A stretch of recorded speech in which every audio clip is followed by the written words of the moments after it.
தனுசு ராசி நேயர்களே, குரு பார்வை ஜென்ம ராசிக்கு இருந்தாலும் 4ஆம் வீட்டில் சனி செவ்வாய் 8இல் சந்திரன் சஞ்சரிப்பதால் இன்று நாள் முழுவதும் உங்களுக்கு சந்திராசிரமம் இருக்கின்ற காரணத்தினால் தேவையற்ற குழப்பங்கள் ஏற்படும். நெருங்கியவர்களால் நிம்மதி குறைவு உண்டாகும். எந்த ஒரு விஷயத்திலும் சிந்தித்து செயல்பட வேண்டும்.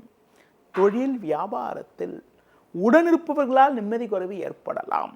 உத்தியோக ரீதியாக பார்க்கின்ற பொழுது தேவையற்ற பிரச்சனைகள் உண்டாகி மன நிம்மதி குறைவு ஏற்படக்கூடிய ஒரு நாளாக இன்றைய நாள் இருக்கிறது. எந்த ஒரு விஷயத்திலும் சிந்தித்து செயல்பட வேண்டும். பொதுவாக இன்றைய நாளில் பொறுமையை கடைபிடித்தால் ஒரு சில அனுகூலங்கள் கிடைக்கும்.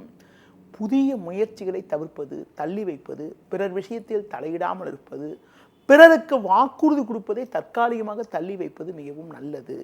இன்றைய நாளில் ஒரு சில வளமான பலன்களை நீங்கள் பெறுவதற்கு முருக வழிபாடு மேற்கொண்டால் மிகவும் சிறப்பு.